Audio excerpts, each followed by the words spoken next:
Hello sir. Hello, hi. How to go Little India? Little India, you need to take the downtown line, the blue line, number 11.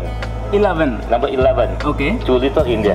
Okay. Direct MRT to Little India. Yeah, this is station. The station is Little India. So you come out, it's already at the Little India area. Okay, okay. Downtown 11. Downtown 11. Thank you so much, sir. Yeah, Thank you.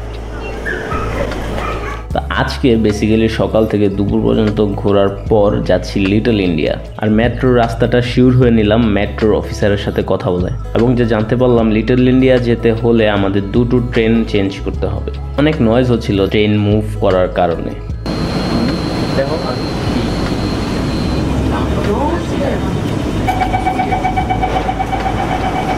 DT বার তো কাছে change করে গিয়ে করতে পারছি না।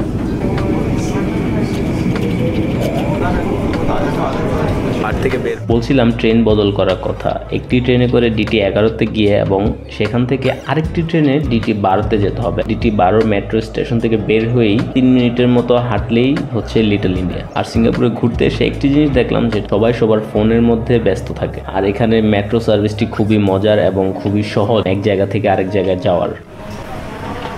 খাবারের সন্ধানে এখন আসছি লিটল ইন্ডিয়া। দেখা যাক কোনো হালাল রেস্টুরেন্ট পাই নাকি এদিকে। হালাল রেস্টুরেন্ট না পাইলেও ভেজিটেবল দিয়ে ইনশাল্লাহ লাঞ্চটা করে। এই মুহূর্তে মেট্রো স্টেশন থেকে বের হয়ে যাচ্ছি মোস্তফা মার্ট এবং লিটল ইন্ডিয়ায়, সেখানে কিছু কেনাকাটা এবং খাবারের সন্ধানে।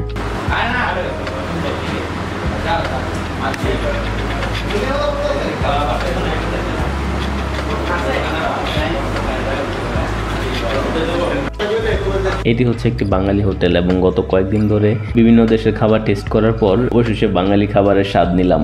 দেশি খাবার পেয়ে আমরা যথেষ্ট ভালোভাবে খেয়ে নিলাম। আর এখানে খাবারের মূল্য অনেক কম, যেগুলো আমরা গত 2-3 দিন ধরে খাইতেছি তার থেকে অনেক কম।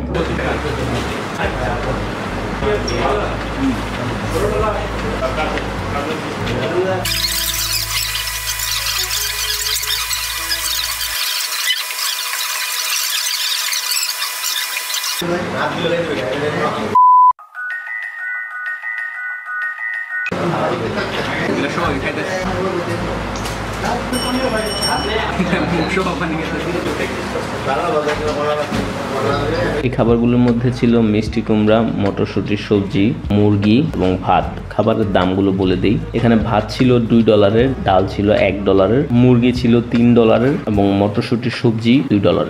8 সিঙ্গাপুরের ডলার বাংলা টাকায় কনভার্ট করলে আসে হচ্ছে 645 টাকা।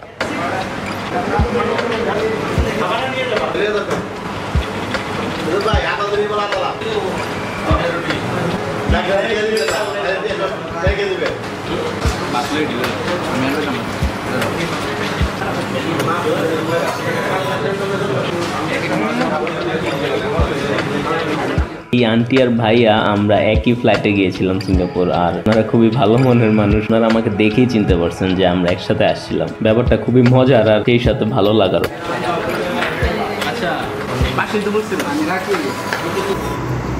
দারুণ একটা সময় কাটলো লিটল ইন্ডিয়াতে, যেখানে আমাদের সাবকন্টিনেন্টের অনেক মানুষ দেখতে পাওয়া যায়। বলা যায় এই এলাকা তাদেরই কমিউনিটি। আমি সবসময় দেশের বাইরে গেলে সে দেশের সংস্কৃতির সাথে মিশে থাকি আর তাদের ব্যাপারে জানতে চাই, তাদের সাথেই থাকি। কারণ অন্যান্য দেশে গিয়ে যদি নিজ দেশের আবহাওয়ার সাথে থাকি তাহলে তো আর জানা কিছু রইল না। আর লিটল ইন্ডিয়া থেকে বের হওয়ার সময় আমার জন্য একটা পাতলা জায়নামাজ খুঁজতে গিয়েছিলাম আরব মার্কেটে, আর এই আরব দিনের চিরাগগুলো সেখানেই দেখতে পেলাম।